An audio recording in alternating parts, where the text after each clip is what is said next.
Obrigado, Mário, pela oração. Recebo. Nós estivemos então lá no Recanto e hoje nós falamos pela manhã como o Senhor Jesus é maior. Jesus é maior que tantas coisas. Jesus é maior que a escuridão. Jesus maior que as trevas, que os anjos, que a morte, que a incredulidade. Jesus maior que o nosso temor, maior que o mundo, maior que nós mesmos, porque Ele é o grande eu sou.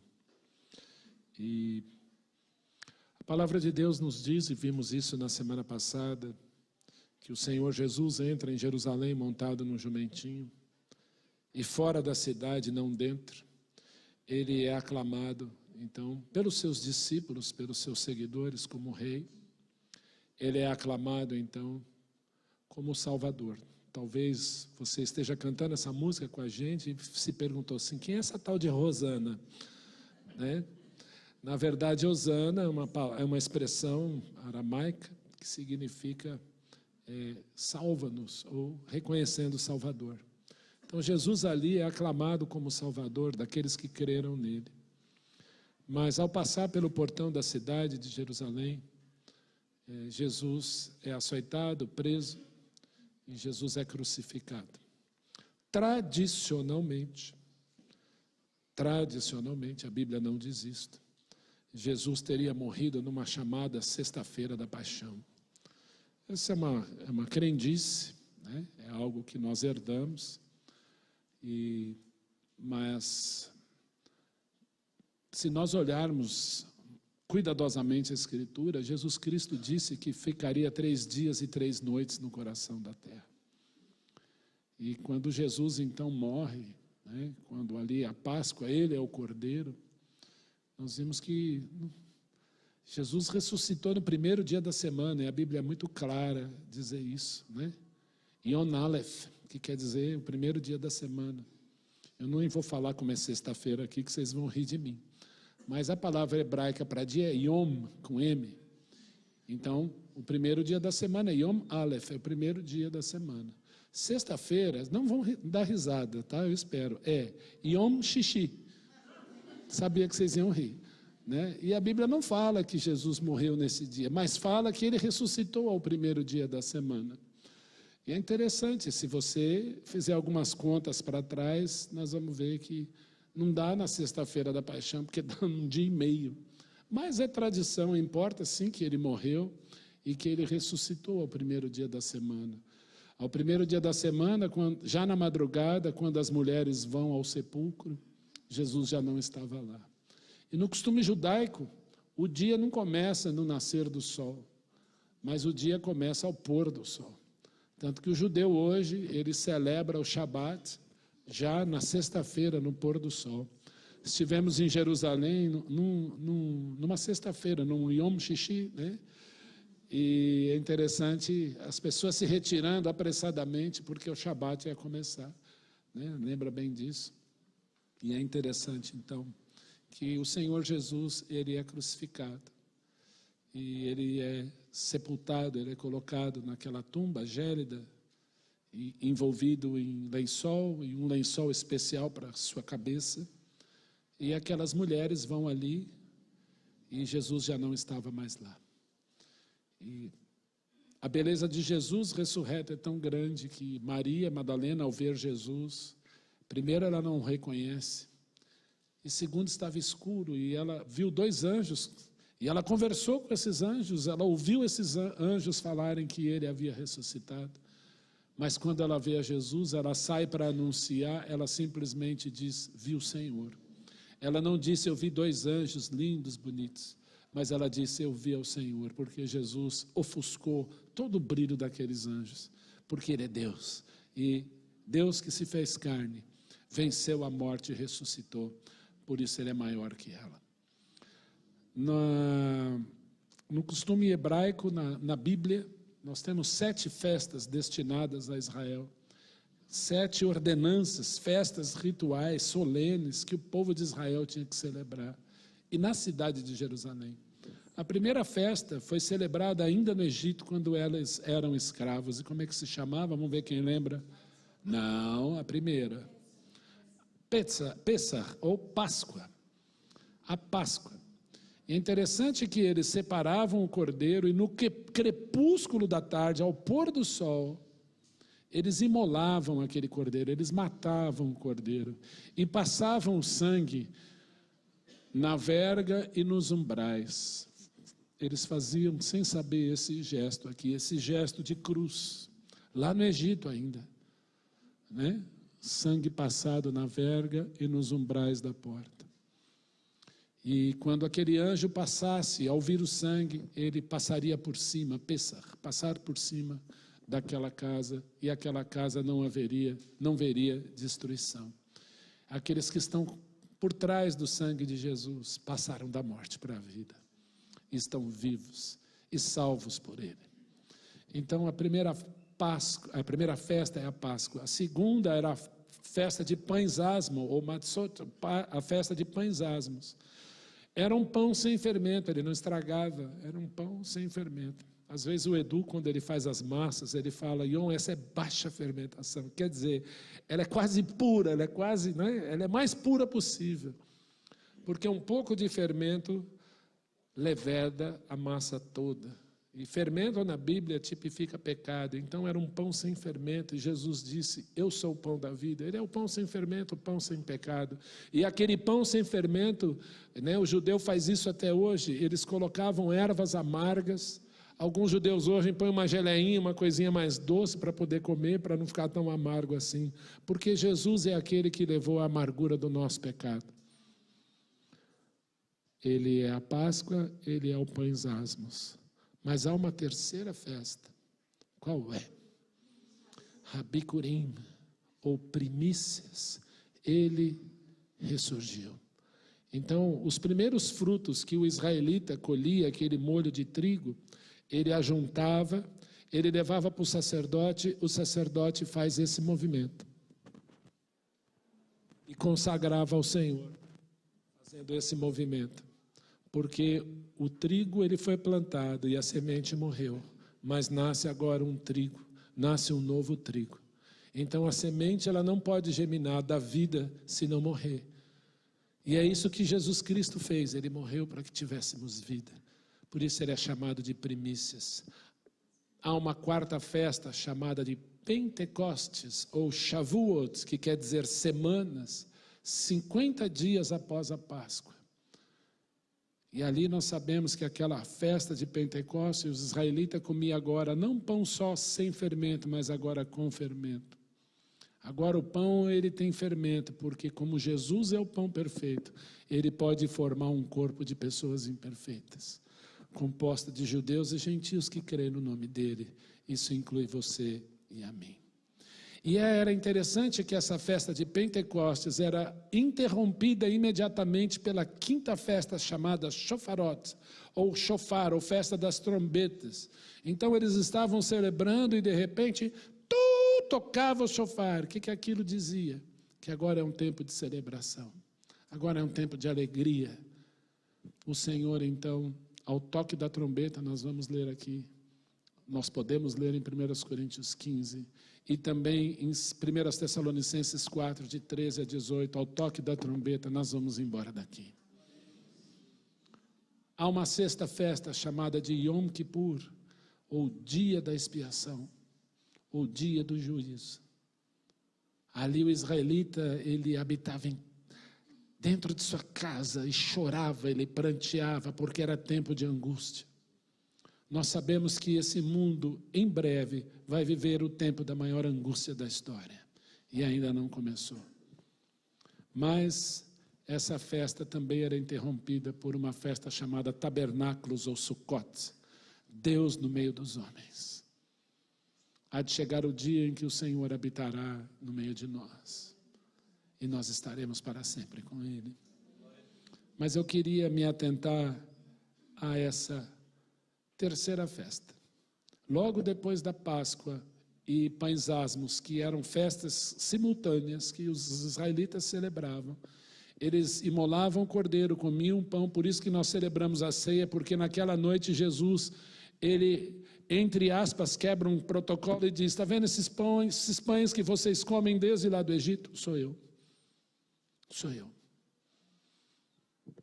Esse cordeiro sou eu. Mas agora, esse Jesus Cristo, ele é açoitado, ele é pregado em cruz, ele é o Cordeiro de Deus entregue pelos nossos pecados, ao ponto de naquela cruz dizer: Elaí, Elaí, lama sabactani, Deus meu, por que me desamparaste? Porque o Pai coloca sobre ele toda a condenação que estava sobre você e sobre mim. Toda a ira de Deus, toda a justiça de Deus é lançada no Filho, para satisfazer a justiça de Deus, por uma razão simples, mas grandiosa: Ele amou você. Deus não poderia simplesmente amar você e esquecer da sua justiça. Deus não poderia aplicar simplesmente a sua justiça e não amar você. Ele tem que fazer as duas coisas ao mesmo tempo. E para essa balança se equilibrar, ele ser justo e ser amoroso, o Filho se interpõe. E toda a justiça de Deus é colocada sobre o Filho. Por isso que João 3,16, quem souber de cor pode dizer comigo: porque Deus amou ao mundo de tal maneira que deu seu Filho unigênito, para que todo aquele que nele crê não pereça, mas tenha vida eterna. E esse texto continua dizendo: porque Deus enviou o seu Filho ao mundo, não para que julgasse o mundo, mas para que o mundo fosse salvo por ele. A justiça de Deus sendo satisfeita no seu próprio Filho, feito homem, por você. Bom, o que nós vamos fazer com isso? Eu queria falar da terceira festa, primícias. Ele ressuscitou. Jesus vive. Jesus é maior que a morte.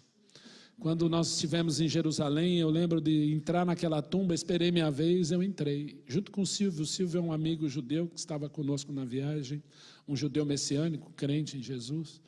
Eu falei: vamos lá, Silvio, chegou a nossa vez. E nós entramos. A hora que estávamos entrando, tinha um casal da Dinamarca, junto com uma filhinha, olhou para o Silvio, segurou nele e disse assim: Deus mandou eu orar por você. Do you speak English? Yes. Deus mandou eu orar por você. E orou por ele. E ali ele chorou muito. Eu falei: Silvio, agora vamos entrar. A tumba está vazia, Jesus não está aqui. Isso está escrito ali. Ele não está aqui, ele vive. Jesus vive. Será que ele vive? 1 Coríntios 15. Vamos discorrer sobre os primeiros versículos deste texto. Uma breve reflexão para essa noite. Diz 1 Coríntios 15, a partir do versículo 1. Irmãos, quem está falando é o Espírito Santo de Deus através do apóstolo Paulo.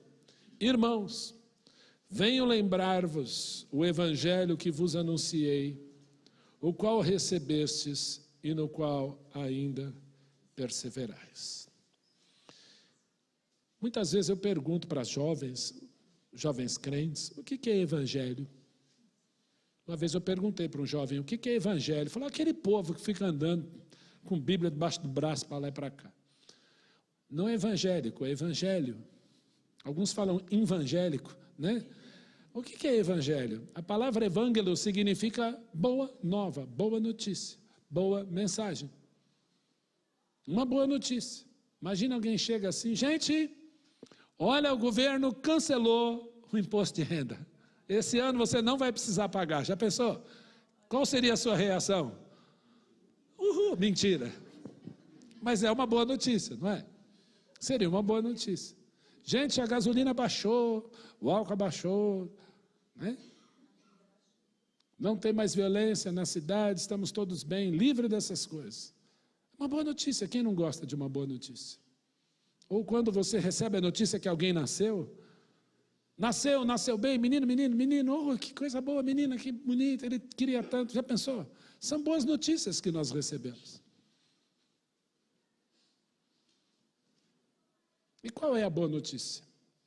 Irmãos, venhamos nos lembrar a boa notícia, que vos anunciei, o qual recebestes e no qual ainda perseverais. Por ele também sois salvos, se retiveres a palavra tal como vou-la preguei, a menos que tenhais crido em vão. Olha a boa notícia aí. Antes de tudo vos entreguei o que também recebi, que Cristo morreu pelos nossos pecados, segundo as Escrituras. Eu gosto muito desse versículo. Cristo morreu pelos nossos pecados, segundo as Escrituras. Vamos dar uma extrapolada nisso. Nós temos um grande problema. Todos nós temos um grande problema. Você tem um grande problema. E o grande problema é, ou chama-se, pecado. Todos nós o temos. E um pecadinho só, por mais que você diga, nunca matei, nunca roubei, não fiz mal, nunca, jamais a uma mosquinha, eu procuro fazer o bem, um pecado só é suficiente para você passar a eternidade longe do Senhor Jesus. Basta um pecado. O primeiro pecado que se tem notícia foi a incredulidade de Adão e de sua esposa, porque creram na voz da serpente. E esse engano perdura até os dias de hoje, o inimigo tentando enganar. O segundo foi desobediência, mas o primeiro foi incredulidade. Não cremos na ordem de Deus, cremos no que a serpente falou, e nós queremos ser igual a ele. O mesmo pecado que Satanás foi o do homem. E nós estamos nessa barca, indo em direção às cataratas da Foz do Iguaçu, sem controle, chamada pecado. E nós vamos cair lá e vamos nos esborrachar. Mas Deus se faz homem com o nome de Salvador. Acabamos de cantar isso aqui. Ele nos salva. Cristo morreu pelos nossos pecados, segundo as Escrituras, porque de Gênesis a Malaquias, todo o Antigo Testamento, promete o Messias Salvador, que derramaria o seu sangue e levaria o preço do nosso pecado numa cruz. Como é que é?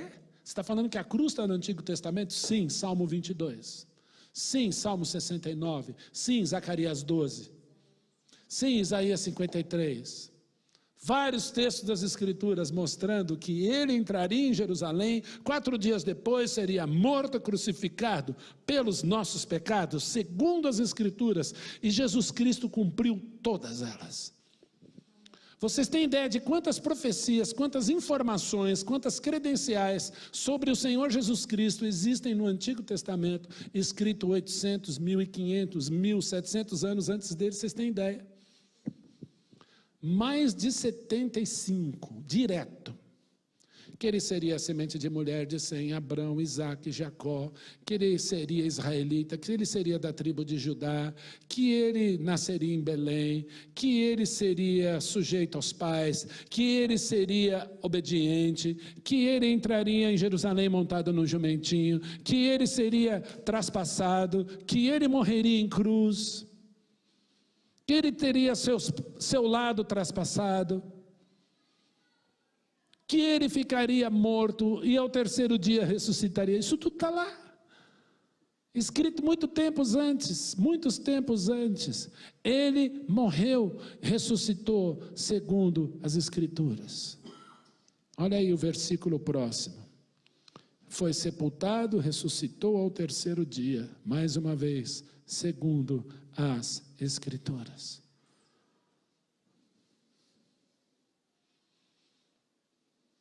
Se você pegar, acho que eu já falei isso aqui, apenas 8 profecias, 8, vamos pegar aqui, que ele seria de uma mulher virgem, que ele seria da linhagem de Abrão, de Isaac e Jacó, ele seria judeu, ele nasceria em Belém, entraria em Jerusalém montado num jumento. Só 8. A probabilidade dessas 8 se cumprirem num único homem é a mesma probabilidade de você encher todo o estado de Minas Gerais inteirinho, desde Extrema até Montes Claros, lá quase divisa com a Bahia, de notas de R$20, 1 metro. Não, inflacionou. Nota de R$100, 1 metro. E você vai marcar apenas uma com um X. Aí você passa por um helicóptero em qualquer lugar de Minas Gerais e chega para a pessoa e diz: se você achar a nota que eu marquei com um X, escolhe um lugar aí. Mas na primeira tentativa, todas essas notas são suas. Claro que você quer ficar rico, talvez você tentaria. Mas a chance de você, na primeira, pegar uma marcada, gente, 1 metro, Minas Gerais inteiro, é a chance de 8 dessas se cumprirem num único homem. Nós estamos falando de 74, 75, que se desmembram em mais de 300. Quem é Jesus? Ele morreu, foi ressuscitado ao terceiro dia. Ressuscitou ao terceiro dia, segundo as Escrituras. Continuando, versículo 5. E depois que ressuscitou, apareceu a Cefas, depois aos 12. Depois foi visto por mais de 500 irmãos de uma só vez, dos quais a maioria sobrevive até agora. Porém, alguns já morreram, alguns já dormem. Jesus foi visto, Jesus foi tocado. Não tem como negar isso. Deixa eu fazer uma pergunta para você. Quem aqui acredita que Platão existiu? Levanta a mão. Platão. Eu acho que Platão existiu. Quem aqui acha que Sócrates, não jogador do Corinthians, Sócrates, filósofo, existiu? Levanta a mão. Quem aqui acha, gente, alto, com convicção, quem aqui acha que Dom Pedro I existiu? O museu está aqui. Temos algumas provas esmagadoras que esses homens existiram. Quem aqui acredita que Napoleão Bonaparte existiu? Levante a mão. Vocês sabem qual o personagem histórico com maior número de evidências de sua existência? Jesus Cristo de Nazaré. Nós não duvidamos de Platão, de Sócrates, não duvidamos de Dom Pedro I, de Napoleão, mas às vezes duvidamos de Jesus, e às vezes eu escuto pessoas de um nível intelectual alto dizendo o mito Jesus. Eu falo: Senhor, como que é doutor e tão ignorante? Meu Deus.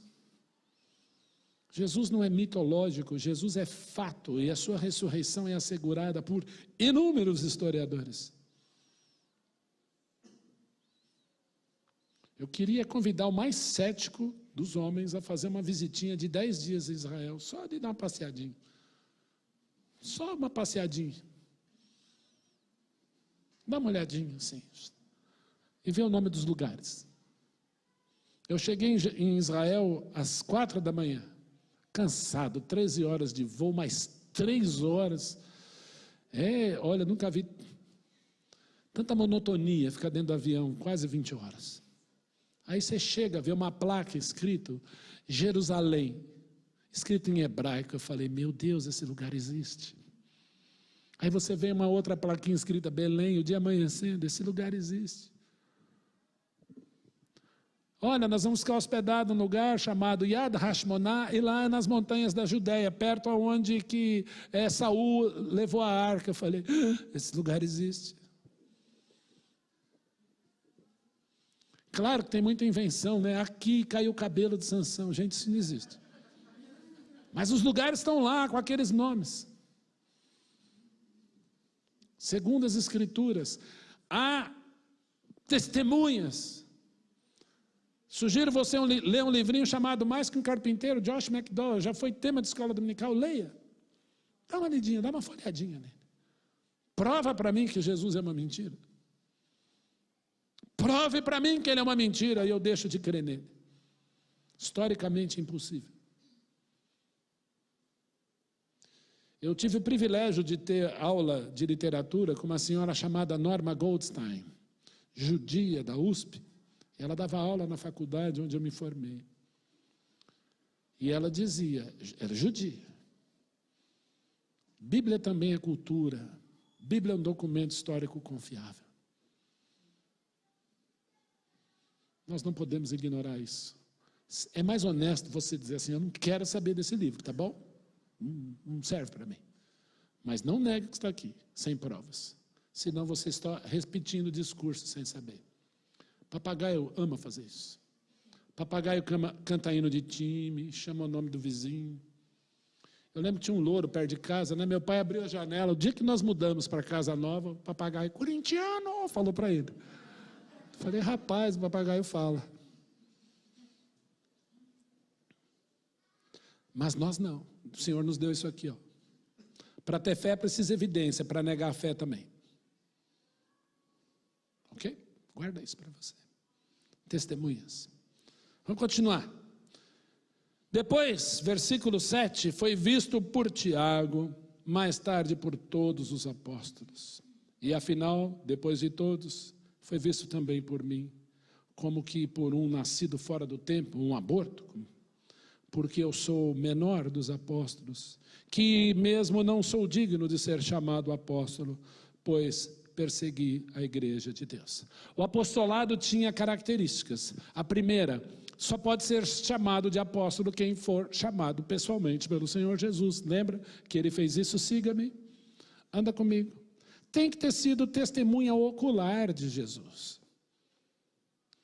Porém, o apóstolo Paulo não andou com Jesus.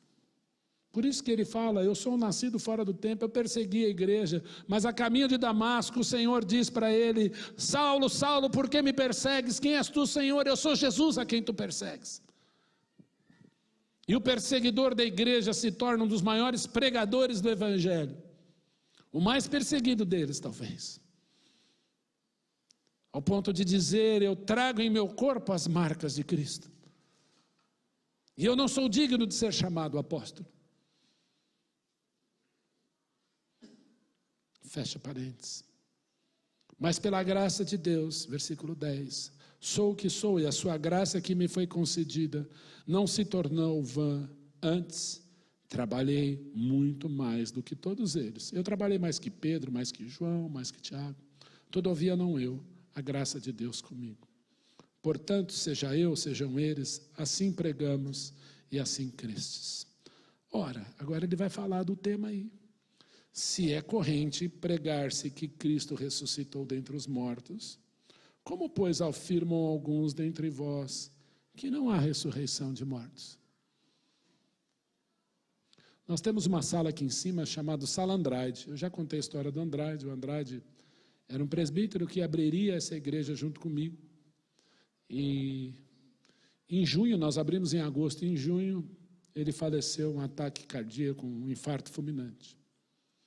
E lá foi um médico, o Dr. Vanderlei Bernard, atender, dar os primeiros socorros ali.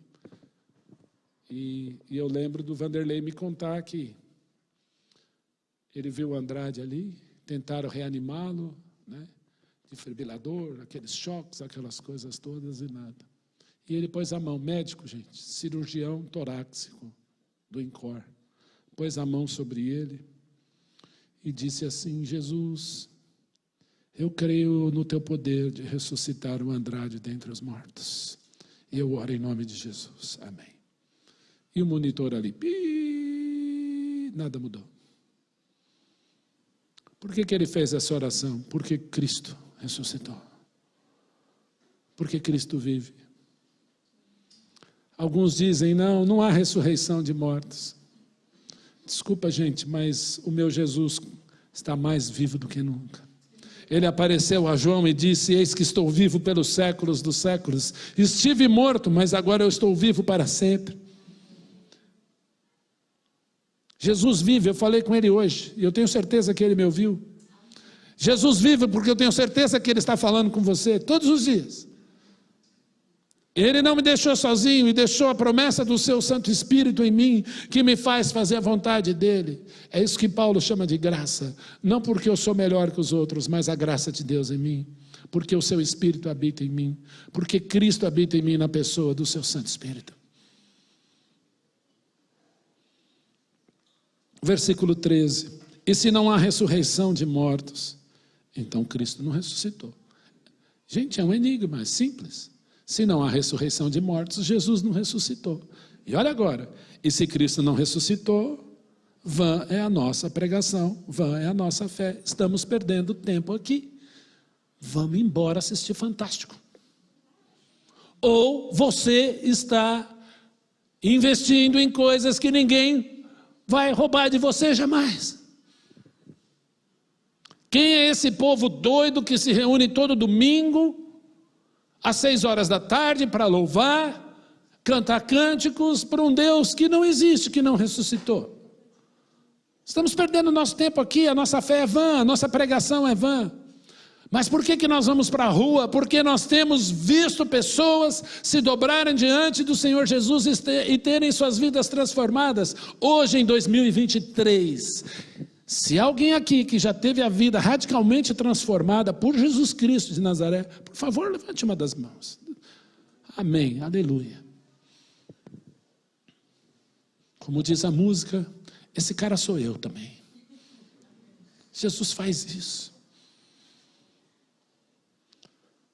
E somos tidos por falsas testemunhas se Jesus não ressuscitou. Testemunhas de Deus, porque temos anunciado ou asseverado contra Deus que Ele ressuscitou a Cristo, a qual Ele não ressuscitou.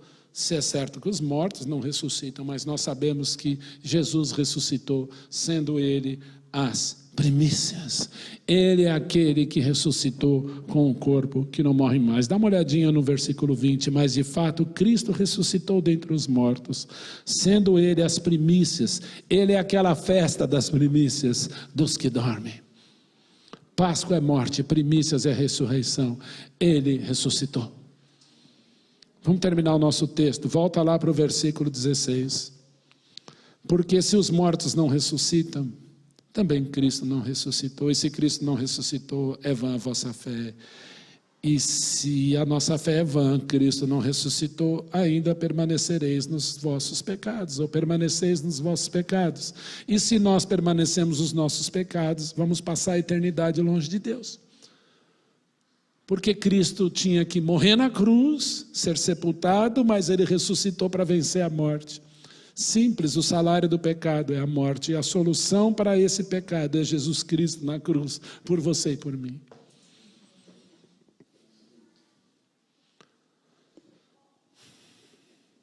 Certa feita, no Evangelho de João, versículo 28, Jesus Cristo diz, 24, se não crerdes que eu sou, morrereis nos vossos pecados. Versículo 28, quando levantares o Filho do Homem, sabereis que eu sou. Deus se faz homem para ser a solução para o pecador. Essa é uma verdade que o inimigo quer esconder de todo mundo. Há um hino que diz, quão cego eu andei, quão longe eu vaguei, longe do meu Salvador. Mas foi na cruz que Jesus foi castigado por mim. O meu pecado foi levado, foi castigado em Jesus. E foi ali, naquela cruz, pela fé, que os meus olhos abri. E hoje salvo, me alegre em sua luz. Versículo 18. E ainda mais, os que dormiram em Cristo pereceram. Vocês já ouviram falar na doutrina do sono eterno? Olha o versículo 18. Se Cristo não ressuscitou, os que dormiram, embora crendo nele, dormiram. E vão ficar dormindo. Mas Paulo, quando foi levado para o céu, se no corpo ou fora do corpo, Deus o sabe, ele ouviu palavras inefáveis, às quais não é lícito a mortal se referir. O que os crentes fazem no céu? No mínimo, ouvem palavras que, se nós mortais ouvirmos, nós estamos mortos. Mas eles ouvem e são consolados lá. Eu já falei isso aqui, né? O céu deve ser como criança que não quer tomar banho. Você fala, vai tomar banho. Não vou. Vai tomar banho, papai está mandando. Não. Cadê o Fábio? Eu não sei se o Isaac faz assim, né? Eu não vou, eu não quero. Vai, filho, vai tomar banho. Não, eu não vou. Aí com muito custo você põe o menino lá, fecha lá o box, aí põe aquela água quente, já no inverno, né? Ele está imundo.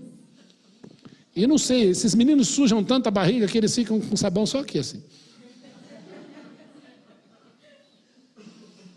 Aí você fala, lava o pé, lava a mão, tá, aí, sai. Posso ficar mais um pouquinho? Quem é criança já viveu isso. Sai, não. Mas não queria entrar, agora não quer sair. Eu imagino o céu na minha linguagem, na minha imaginação humana. Nós somos assim, né? Ninguém quer morrer, né? Mas todo mundo quer ir para o céu. Eu queria desafiar você a perguntar: Senhor, se o Senhor pudesse mandar aquela pessoa de volta para cá, e perguntasse para ela, quer voltar para a terra? Eu tenho certeza que ela diria não. Mas eu tenho toda a certeza que ela diria não. Me deixa onde eu estou. Eu lembro de um filme, é uma visão humana, é verdade, mas é uma história real, chamado Fazendeiro e Deus. O menino perde um sobrinho num acidente de trator. E o pai fica muito revoltado porque ele gostava muito daquela criança. E foi bem com o irmão dele, né, que aconteceu o acidente, com o tio. E a criança morre. Então a relação entre eles se estremece. Mas numa noite ele tem um sonho. Ele sonha com aquela criança. E a criança dizia, sorrindo, gritando: pai, eu quero ficar aqui. E ali o Senhor Jesus, de alguma maneira, o consola. Se Jesus não existe, Ele não ressuscitou, a nossa fé é vã, e os que morreram não têm esperança nenhuma mais. Mas, se Jesus ressuscitou, olha como termina o nosso texto. Se a nossa esperança em Cristo se limita a esta vida, somos os mais infelizes de todos os homens. Presta atenção. Vamos tirar a palavra Cristo. A gente não pode fazer isso, mas uma forma didática, tira a palavra de Cristo aí desse texto. Se a nossa esperança se limita apenas a esta vida, somos os mais infelizes de todos os homens. Faz sentido? Faz. Se a nossa esperança se limita só a essa vida, somos infelizes. Deve ter alguma coisa do outro lado, no além, não é isso que as pessoas dizem? Mas olha como Paulo é ousado, o Espírito de Deus através dele. Se a nossa esperança em Cristo, nós que cremos nele, se limita apenas aqui, a esse mundo, nós somos os mais infelizes de todos os homens. Se a sua esperança em Jesus Cristo de Nazaré, que morreu, ressuscitou, se limita apenas a essa vida aqui, você é um infeliz. E nós investimos aqui, Jesus Cristo fala, não invista aqui, porque aqui a traça corrói, a ferrugem corrói. Mas ajuntai para vós outros tesouros no céu, onde traça nem ferrugem corrói ou corrompe.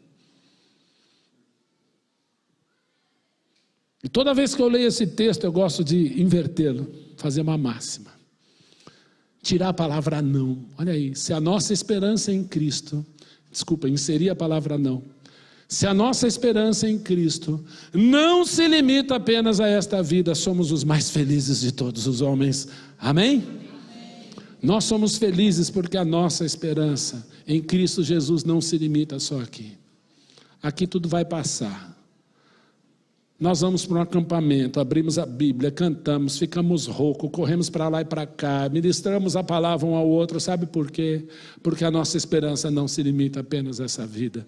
Há uma eternidade com Jesus aguardando. Ele venceu a morte, Ele ressuscitou e Ele vive pelos séculos dos séculos. Invista lá, isso ninguém vai roubar de você. Amém? Vamos orar? Deus bendito, nós te louvamos, te agradecemos por essa noite. Te agradecemos, Pai, pelo teu cuidado, te agradecemos porque Jesus vive. E a nossa esperança em Jesus não é vã e não se limita apenas a esta vida. Pai, tem pessoas que têm esperança, mas não é nem em Cristo. Senhor, que infelicidade. Tem pessoas que às vezes têm esperança em Cristo, mas é aqui. Não, a nossa esperança é na eternidade, é nas tuas coisas. Que as nossas raízes estejam no céu, Senhor, nas tuas coisas, na eternidade com Jesus. Bendito seja Ele, bendito seja o nome dEle. Pai, nós te louvamos, nós te adoramos, porque há uma cruz vazia, mas também há uma tumba vazia, e há um céu cheio da tua glória, e para lá nós queremos ir, e estarmos para sempre com o Senhor. Glória a ti, Senhor, bendito seja o teu nome, em nome de Jesus oramos e agradecemos. Amém.